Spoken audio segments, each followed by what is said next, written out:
Buenos días, tengo el gusto y el privilegio de tener en línea a don Ángel Verdugo para platicar con él los temas más relevantes de la semana previa. Y vaya usted que ha sido una semana en la que no hay desperdicio. No sé para usted como auditor, como audiencia, como radio escucha, qué le parezca eh, el mensaje del presidente de la República en el 75 aniversario de la fundación de las Naciones Unidas. A mí, como mexicano, me da una profunda vergüenza que hayan comparado a Benito Juárez con Benito Mussolini. Para mí eso es algo no solamente vergonzoso y vergonzante, sino que creo que además nos acreditó el presidente cuál es hacia dónde están sus miras. Don Ángel, ¿cómo va? ¿Cómo ves, Ángel? Mira, Francisco, primero un gusto estar contigo y con tu audiencia. Mira, decía Sigmund Freud cuando se refería a esto que se llama los actos fallidos, cómo de una u otra manera las personas dicen cosas casi de manera inconsciente, pero cuando las dicen probablemente se asusten o dicen, ching, ¿por qué dije esto? Pero eso revela allá muy en el fondo una cierta simpatía o interés o similitud en las posiciones a que se refiere ese acto fallido. Yo creo que ahí, ante eso, estamos en el caso del presidente, cuando, sin venir al caso, en un no discurso, sino en una perorata improvisada, sin guión, mezcló, bueno, ¿cómo explicar que alguien hable de una rifa que no fue rifa y que como no lo entregué ahora lo voy a vender, exhibiendo una actitud amoral, casi de delito ante el mundo? Eso te da una idea del desparpajo o de la falta de disciplina y de responsabilidad en la conducción de la gobernación.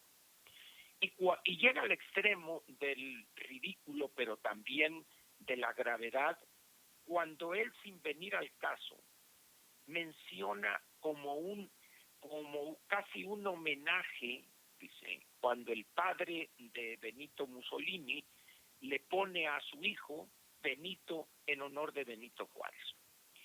Dices, tú querías hablar de Benito Juárez, bueno, toma su conocido apotegma o su gran frase, el respeto, dice, entre los hombres como entre las naciones el respeto al derecho es la paz.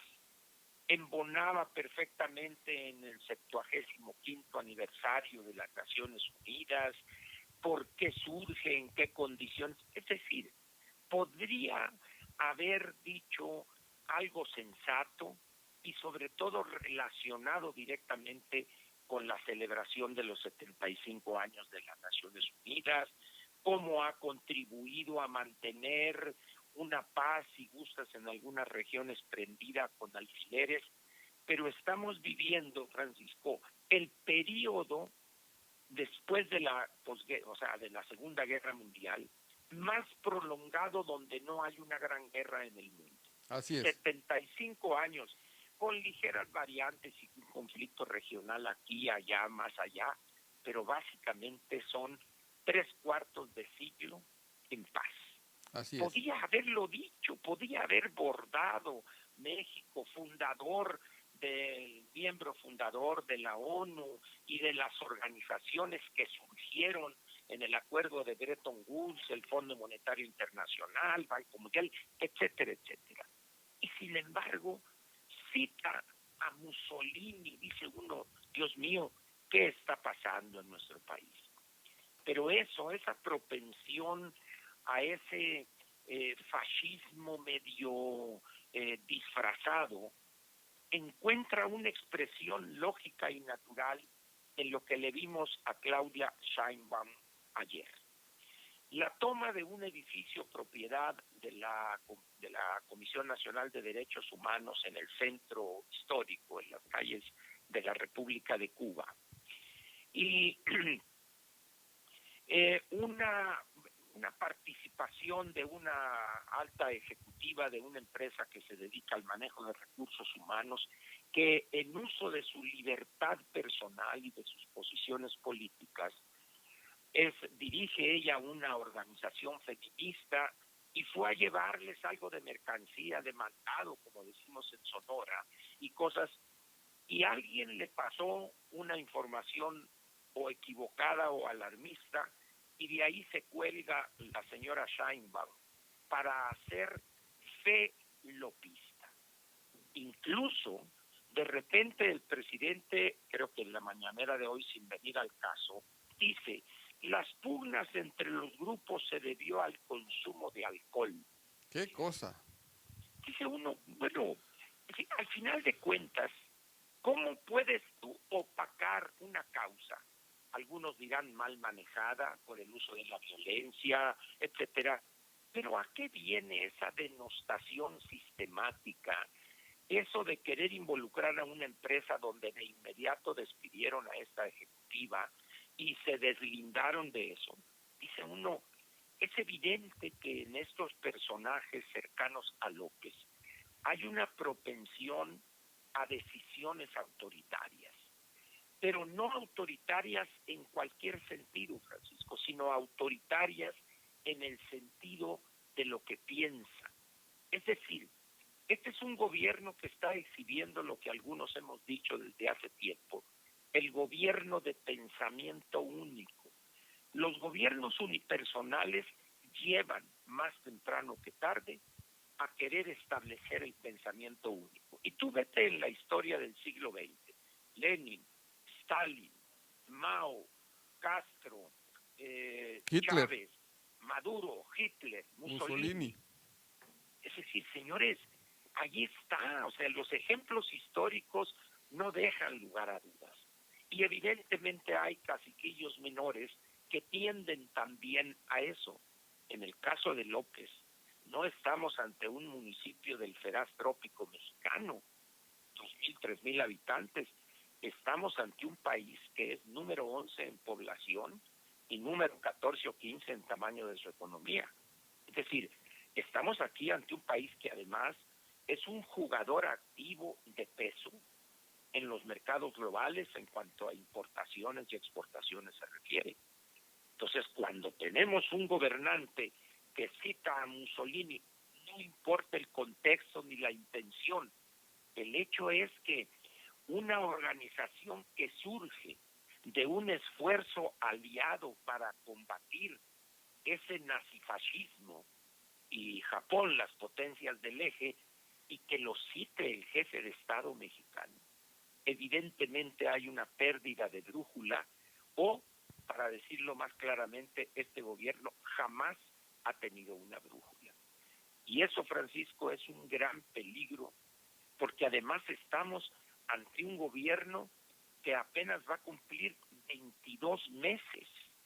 Es decir, ni siquiera 2 años y ya se ha peleado con todo el mundo, ha exhibido una vena autoritaria, casi dictatorial, peligrosa, y ha dividido a la sociedad. Mira, tú te debes acordar de aquel conflicto que tuvo el presidente Echeverría con el sector privado. Perfectamente claro que le cuesta la vida a don Eugenio Garza. A don Eugenio Garza Sala, fíjate. ¿Sí? Se da el 17 de septiembre del 73, es decir, prácticamente a los 3 años de gobierno de Echeverría. ¿Tú recuerdas, Ángel, perdón que te interrumpa, aquí en Yucatán, uno de los autores intelectuales del asesinato de don Eugenio